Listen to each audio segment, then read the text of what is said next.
vamos a pasar a meditar la palabra del Señor, como he dicho, y vamos a hacer una oración para que el Señor nos ayude o me ayude a transmitir lo que tengo plasmado en unas hojas, pero que sea sobre todo Él el que habla en nuestras vidas. Señor, te damos gracias en esta mañana que como iglesia podemos venir delante de ti, Señor, y queremos, Padre, que tú nos hables mediante tu palabra, Señor. Que sea tu palabra la que nos hable, Señor, y que no haya nada que muchas veces queramos añadir ya con buenas intenciones, Señor. No queremos nada de eso, queremos que sea tu palabra. Amén. Que tu palabra nos hable, Señor, que tu palabra nos enseñe, Señor, que tu palabra nos confronte, Señor, que tu palabra ahora haga su obra en cada uno de nosotros, Padre. Gracias te damos en tu nombre, Jesús. Amén. Amén. Amén. El título que le he puesto a la predicación es Si amamos a Dios de verdad. Y claro, nosotros podríamos decir que sí, que amamos a Dios de verdad. Yo no sé si te has hecho esta pregunta alguna vez. ¿Te la has hecho? ¿No te la has hecho? Damos por hecho de que amamos a Dios de verdad porque hemos tenido una experiencia salvadora por Dios o porque nos hemos criado en las cosas de Dios desde muy pequeños. En esta mañana me gustaría hablar en lo que creo personalmente de uno de los hombres que aparece en la Biblia con más fe y con más obediencia hacia Dios. Aunque alguna vez desobedeció a Dios, pero con más obediencia a Dios. Y yo creo que durante nuestra vida de creyente, Dios nos ha hablado, ¿verdad? A lo largo de toda nuestra vida de creyentes, de confiar en las promesas de Dios, de andar en los caminos de Dios, Dios nos ha hablado, ¿verdad? Porque Dios nos sigue hablando. Cuando abrimos la Biblia, Dios nos habla. Cuando lo buscamos, Dios nos habla. Dios está con nosotros cuando tenemos comunión con Él. Y Dios nos va hablando a lo largo de toda nuestra vida. Unas veces hemos obedecido a Dios, cuando Dios nos ha hablado en ciertos aspectos de nuestra vida. Y otras veces hemos hecho lo que hemos querido, lo que a mí me iba bien, y le hemos desobedecido. Y ¿sabes una cosa? Tanto obedecer como desobedecer a Dios trae sus consecuencias, tanto positivas como negativas. En ciertas ocasiones yo creo que cuando alguien nos viene a pedir un consejo, un familiar, un hijo, un amigo, un hermano,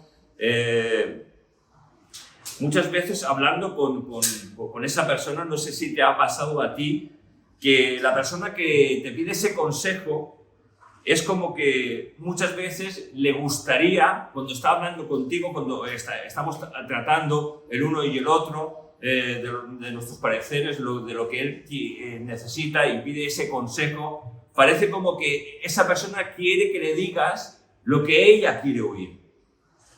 ¿Me entendéis? Y la verdad es que si somos buenos padres, si somos buenos amigos, si somos buenos hermanos, yo creo que tendremos que dar ese consejo conforme a la sabiduría que Dios nos capacite en ese momento y conforme a lo que Dios de verdad quiera decir. No sé si estáis de acuerdo conmigo, pero yo creo que siempre que alguien nos pida un consejo, siempre nuestro hablar tiene que ser conforme a la palabra de Dios. Aunque a veces puedas perder ese amigo, aunque a veces pueda perder ese hermano, aunque a veces pueda perder ese familiar, el decir las cosas claras, el decir las cosas como son, conforme a la palabra de Dios, para ti va a ser una bendición. Aunque para la otra persona tal vez no lo acepte así. Y mira, quiero hablar de ese hombre obediente y que al mismo tiempo era un hombre de fe. Y yo creo que en esta mañana Dios creo que nos está haciendo un llamado a la obediencia y a la fe.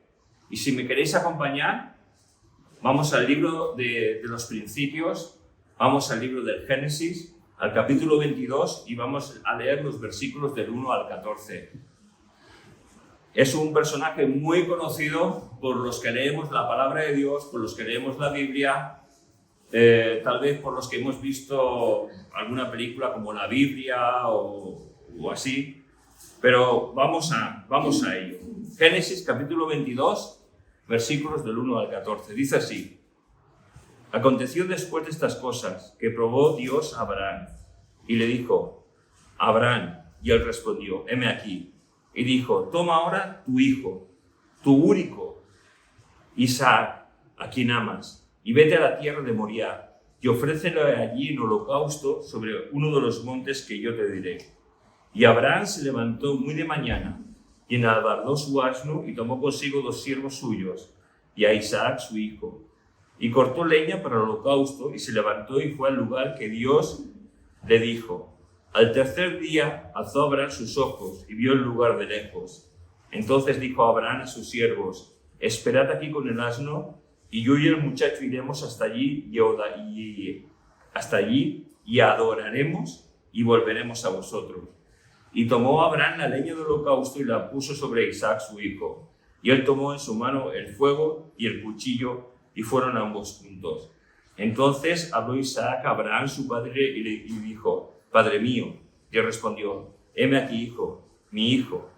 Y él dijo: he aquí el fuego y la leña, mas ¿dónde está el cordero para el holocausto? Y respondió Abraham: Dios se proveerá de cordero para el holocausto, hijo mío. E iban juntos, y cuando llegaron al lugar que Dios le había dicho, edificó allí Abraham un altar, y compuso la leña, y ató a Isaac su hijo, y lo puso en el altar sobre la leña. Y extendió a Abraham su mano y tomó el cuchillo para degollar a su hijo. Entonces el ángel del Señor le dio voces desde el cielo y dijo: Abraham, Abraham, y respondió: heme aquí. Y dijo: no extiendas tu mano sobre el muchacho, ni le hagas nada, porque ya conozco que temes a Dios, por cuanto no me rehusaste a tu hijo, tu único. Entonces alzó Abraham sus ojos y miró, y aquí a sus espaldas un carnero trabado en un zarzal por sus cuernos. Y fue Abraham y tomó el carnero y lo ofreció en holocausto en lugar de su hijo. Y llamó a Abraham el nombre de aquel lugar: el Señor proveerá. Por tanto se dice hoy: en el monte del Señor será provisto. Amén. La verdad es que esta es una de las porciones más hermosas, pero más duras que encontramos en la palabra de Dios. Cuando tanto a nosotros como a Abraham, cuando nos habla y nos habla de promesas, yo creo que en nuestra vida como hijos de Dios, como en la vida de Abraham, no hay nada tan grande cuando Dios nos habla, cuando Dios nos da una promesa, como cuando Dios quiere algo de nosotros. Y yo creo que muchas veces no estamos tan acostumbrados a percibir la voz de Dios o que Dios nos hable. No estoy hablando de una percepción audible, estoy hablando de esa percepción de Dios que la tenemos cuando leemos la palabra de Dios y la palabra de Dios impacta nuestra vida, nuestro corazón, o cuando estamos orando y a nuestra mente viene algo de parte de Dios y entonces vemos que es Dios, o en la misma reunión cuando estamos cantando y alabando a Dios, sentimos la presencia de Dios y Dios en medio de ese cántico puede hablar a nuestras vidas. Y la verdad es que cuando muchas veces el Señor habla, yo no sé a ti, pero podemos pensar: es mi carne, es mi imaginación, y a veces no hacemos mucho caso a cuando Dios nos habla. Pero Dios sigue existiendo, sigue hablándonos, hasta el punto que empezamos a creer que Dios nos ha hablado, Y entonces, cuando nosotros creemos que Dios nos ha hablado mediante su palabra, mediante una sensación, mediante un cántico, mediante que Dios habla en nuestra mente de una manera directa y tangible y real, podemos hacer 2 cosas. Esperar que Dios cumpla aquello que nos ha hablado, o querer ayudar a Dios. Y aquí viene un gran problema, porque cuando esperamos que Dios cumpla, puede llegar el punto de partida de que empecemos a dudar de las cosas de Dios. O todavía peor, que podamos querer anticipar las cosas y ayudar a Dios. Este fue el caso de Abraham y de Sara, que quisieron ayudar a que Dios cumpliera lo prometido a Abraham. Y como todos conocemos la historia, Sara le entrega a su esclava egipcia Agar para que Abraham se llegue a Agar y pueda tener esa descendencia prometida por Dios. Pero ¿sabes una cosa? Dios no necesita nuestra ayuda para nada.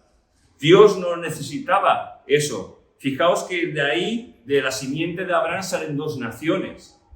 Sale Israel y sale el mundo árabe. Dos naciones enfrentadas entre sí. Isaac e Ismael. Pero este no era el plan de Dios. El plan de Dios era un único hijo, el hijo de la promesa. Si comparamos el versículo del capítulo 17, versículo 1, con el último versículo del capítulo 16, vemos que entre ambos capítulos transcurren 13 años. Y en esos 13 años es como si Dios no tuviese contacto con Abraham. Y es a la edad de 86 años, 13 años más tarde, cuando Dios de nuevo empieza a hablar con Abraham.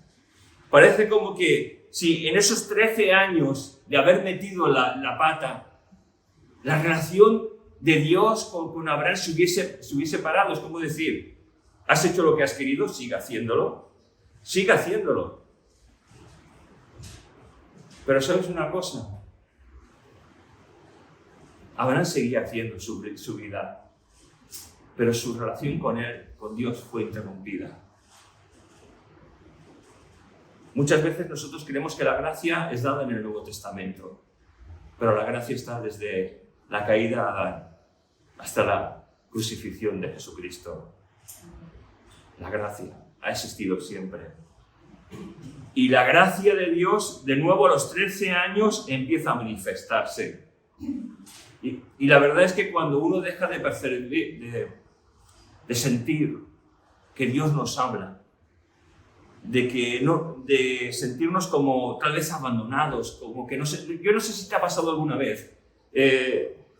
Yo creo que a veces pasamos por etapas en que la podemos llamar como desiertos espirituales, que intentamos hablar con Dios y encontramos que como si habláramos al aire, como si nadie nos escuchara. Venimos a la iglesia y no sentimos nada, nos sentimos fríos, leemos la Biblia y no nos dice nada. Hay etapas que tal vez por las cuales pasamos, en las cuales no sentimos que Dios está ahí. Pero ¿sabes una cosa? Aunque nosotros no lo sintamos, Dios está ahí. Dios está ahí. Porque no es cuestión de sensaciones o de percepciones. Es fe. Andar por fe. Y tal vez en esos 13 años Abraham no sintiera la voz de Dios, no se sintiera guiado por Dios, pero Abraham andó por fe durante todos esos años. Y Dios habla de nuevo a Abraham. Y empleo la versión textual porque me encanta lo que la versión textual dice más que en la versión Reina Valera. Bueno, simplemente por unos cambios acerca del nombre de Dios. Lo voy a leer. Era Abraham de edad de 99 años cuando se le apareció el Señor y le dijo: yo soy el Shaddai, anda delante de mí y sé perfecto. ¡Wow! Después de 13 años, Dios le dice: anda delante de mí y sé perfecto. Y sabes, el Shaddai significa el Todopoderoso, el Dios que todo lo provee. Y tiene un calificativo maternal, como que el niño pequeño es amamantado por el pecho de la mujer y recibe toda la protección, todo el alimento por esa leche materna que él está tomando. Es decir, yo soy ese Dios materno que te cuido y que te doy la provisión y que te doy todo aquello que tú estás necesitando. Qué maravilla, ¿verdad? Pero, aunque Dios se manifieste de esa manera maternal hacia Abraham, hacia nosotros, eso no significa que no vayan a venir los problemas. Porque en la vida de un hijo de Dios, y cada vez que nos acercamos más a Dios, van a empezar los problemas. La familia muchas veces nos presiona, los amigos nos presionan, en el trabajo sentimos presión, porque muchas veces nos pueden decir, tú estás loco, ¿qué haces yendo a la iglesia? ¿Qué haces creyendo en Dios? No, yo creo en Dios porque eres mi Salvador, porque lo he experimentado. Y vamos a tener una lucha espiritual tremenda cada vez que estemos más cerca de Dios. Ahora sí, no estamos cerca de Dios, si somos un poco indiferentes a sus cosas, ¿qué presión, qué lucha vamos a tener?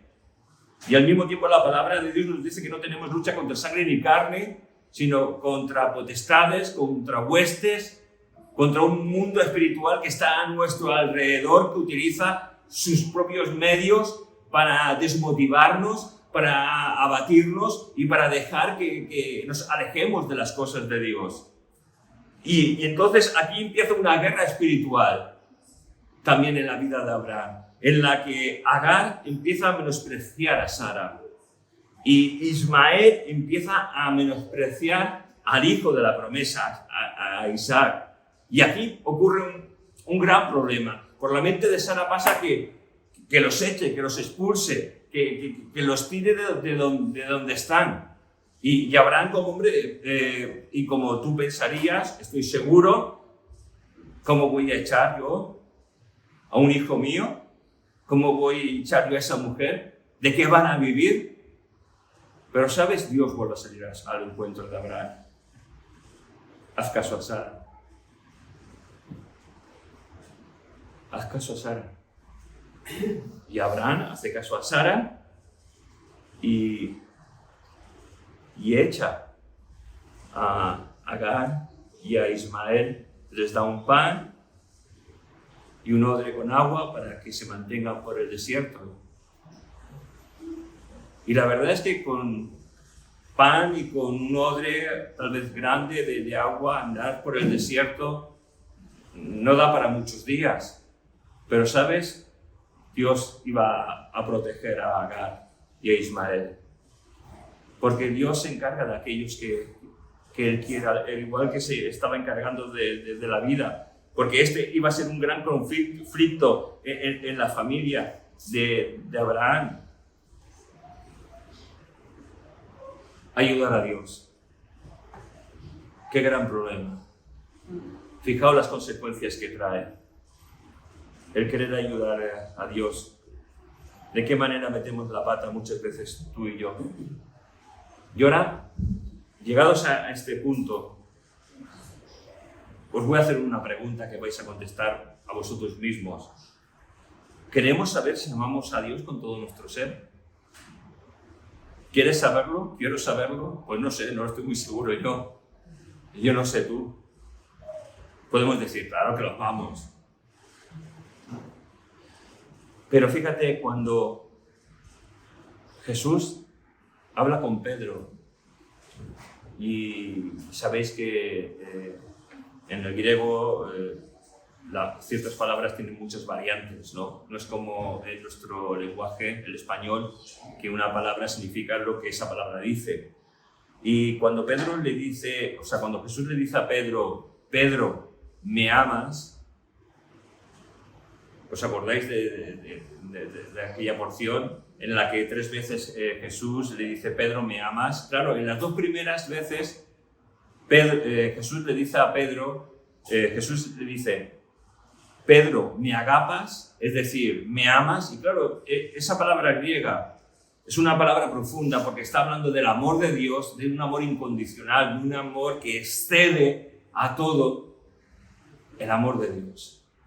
Y claro, Pedro le está diciendo, Jesús, yo te filius. Es decir, la palabra filius significa amor, pero amor de amistad, de amigos.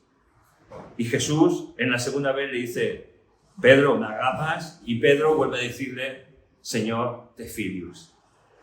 Al final Jesús tiene que cambiar y bajarse a la posición de Pedro y decirle, Pedro, ¿tú me filias? Y Pedro al final le dice, Señor, tú lo sabes todo, yo te filius. No sé si me estáis entendiendo, pero que Dios nos ayude no a tener ese amor de filius, sino a tener el amor ágape. Ese amor que excede todo, que es incondicional, que trasciende a todo, el amor de Dios hacia su criatura. Dios quiere probar a Abraham. Y en esa prueba se va a ver si Abraham ama a Dios por encima de todas las cosas o no lo ama. La verdad es que cuando tú y yo somos probados, sinceramente creo que es cuando descubrimos si tú y yo amamos a Dios. Y siempre que vayamos a ser probados, tal vez como Abraham, que podamos salir victoriosos como él. En la porción que hemos leído dice, a Elohim le dice, toma a tu único hijo Isaac, a quien amas, y sacrifícalo en holocausto sobre un monte. Y mira, estoy otra vez empleando la Biblia textual y cuando en la Escritura encontramos este nombre, a Elohim, está hablando del Dios Todopoderoso, está hablando de la persona de la Trinidad. Es como en el principio cuando dice la palabra y creó Dios los cielos y la tierra. Está hablando de esa pluralidad de Dios y está hablando de una manera concreta. Es decir, aquí no hay variación. Abraham hace esto porque yo soy Dios y te lo digo. No hay variación, no hay duda en lo que te estoy diciendo. Caray. Ante algo así, y si nos encontráramos a Abraham después de que Dios le dijera esto, ¿qué le hubiéramos dicho si Abraham nos hubiese dicho, mira, Dios me ha pedido que sacrifique a Isaac? Seguramente tú y yo le hubiésemos dicho a Abraham, te has equivocado. No. Dios no te puede pedir esto. Esto lo hacen las otras naciones incrédulas, paganas, naciones que aborrecen a Dios, pero Dios no te puede hacer esto. Abraham sabía eso.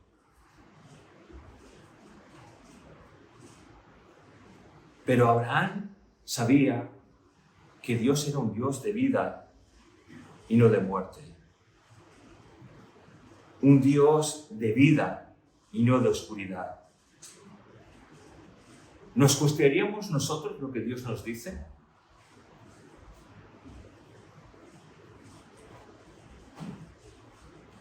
¿Nos cuestionaríamos si Dios dijera, Ángel, sacrifica a Vega?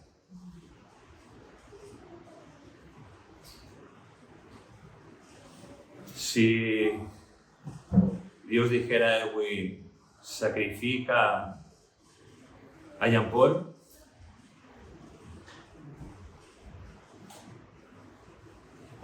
Si Dios hablara con Elena y dijera, sacrifica a Dylan, ¿nos cuestionaríamos esto? Yo te tengo que hablar con sinceridad. Si fuera un hijo mío, yo me lo cuestionaría. Tal vez soy un mal creyente, pero yo me lo cuestionaría. Y empezaría a razonar con Dios. Y a dar razones que encuentro en la palabra de Dios. Y hablaría de las razones por las que Dios no puede permitir esto. Pero a veces las razones son nuestras razones y no las de Dios. No lo consulta esto con su mujer. o incluso con alguien que pudiera decirle a Abraham lo que él querría oír. Abraham había oído muchas veces la voz de Dios, sabía quién era Dios y lo que le estaba pidiendo. Si nosotros habláramos con Abraham, él tal vez nos podría decir: siempre he obedecido a Dios y siempre me ha ido bien. Y la única vez que no obedecí a Dios, que quise ayudarle, me vi en un gran problema.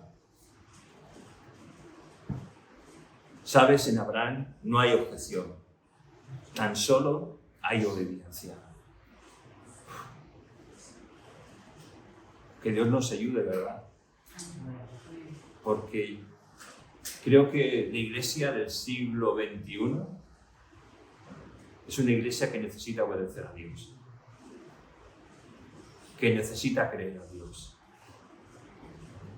Mira, muchas veces cuando hablamos de este relato bíblico, yo no sé qué edad consideras que Isaac tendría cuando Dios le dice a Abraham que lo ofrezca en holocausto. Yo siempre me he pensado 14, 15 años, 16.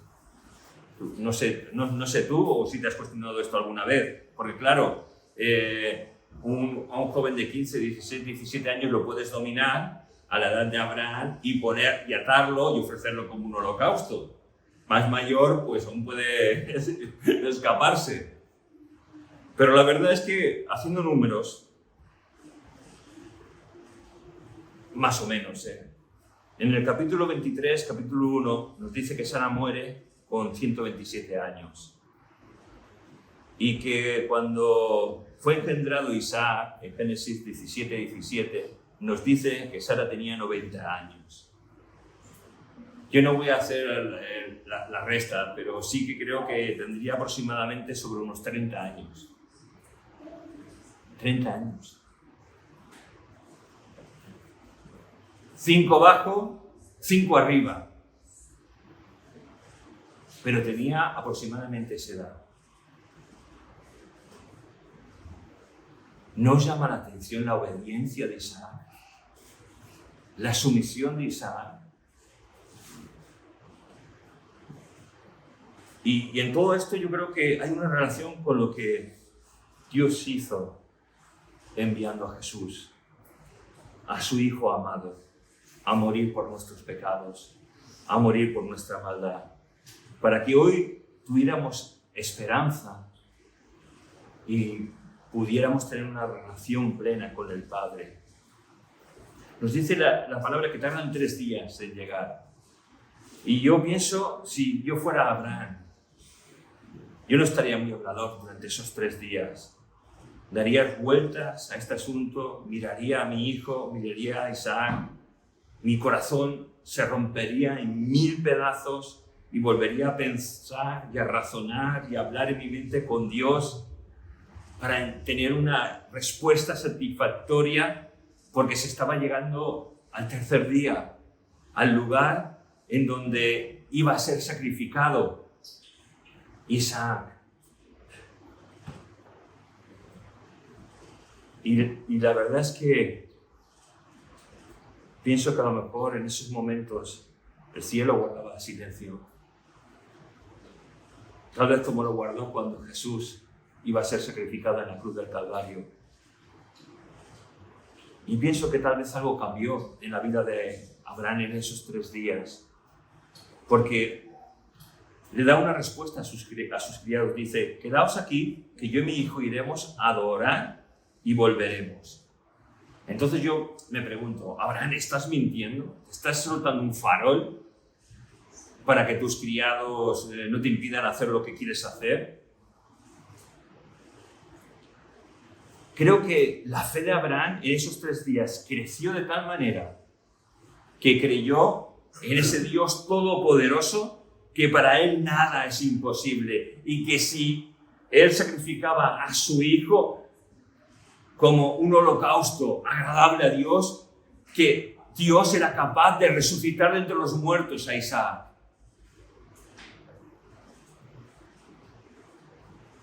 Y lo creo porque tengo una base bíblica. Hebreos capítulo 11, versículos 18 al 19, dice: habiéndosele dicho, en Isaac te será llamada descendencia, pensando que Dios es poderoso para levantarlo aún de entre los muertos, donde en sentido figurado también le volvió a recibir.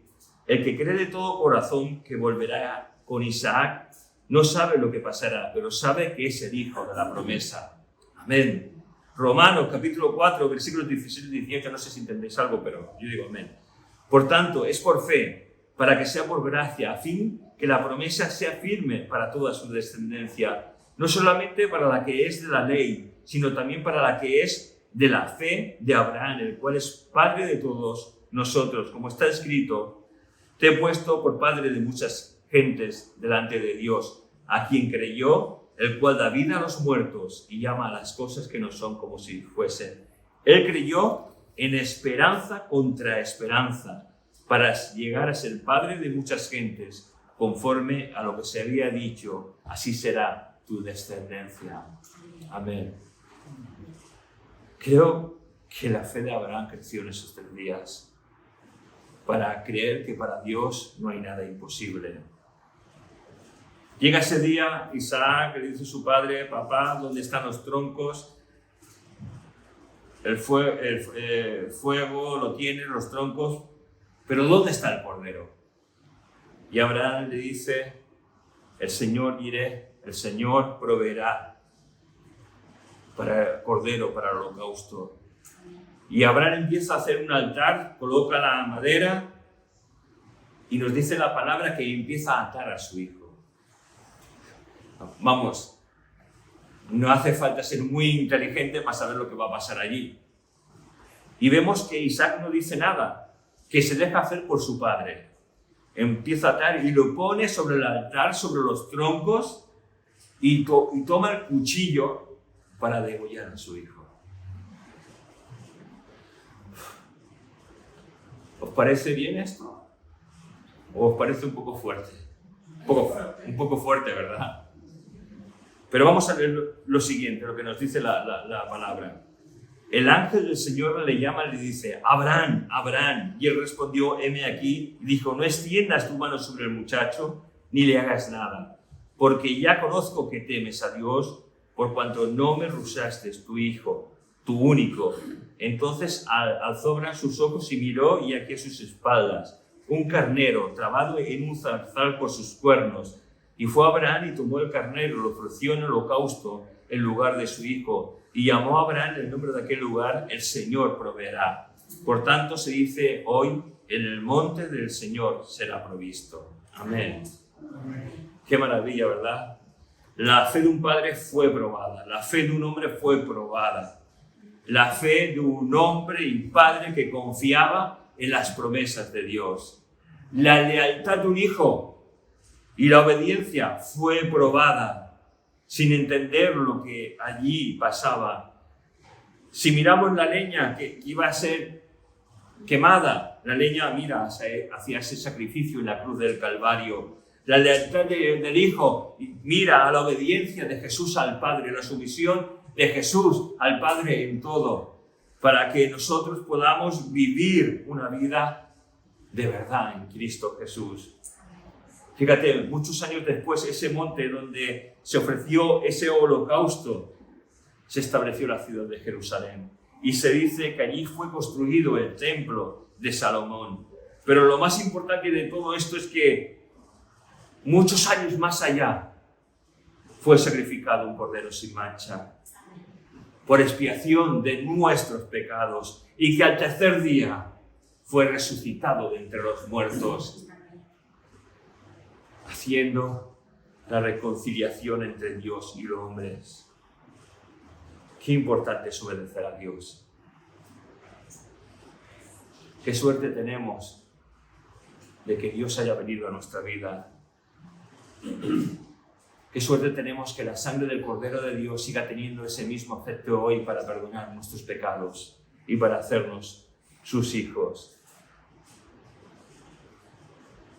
Yo creo que tenemos que tener más en cuenta lo que Dios nos pide, de obedecer a Dios incondicionalmente. por mucho que nos cueste, porque eso va a traer bendición para nuestras vidas. Que Dios nos ayude a obedecerle y amarle con todo nuestro ser, sabiendo que siempre lo que Dios quiere es lo mejor para cada uno de nosotros. Dios ya sabía el resultado de todo esto. Abraham no. Pero fue probada su fe, al igual que muchas veces es probada nuestra fe. Que Dios nos ayude, que Dios nos bendiga, a que si somos probados, salgamos victoriosos. Vamos a hacer una oración. Señor, te damos gracias por este ejemplo de lealtad, de fidelidad, Señor.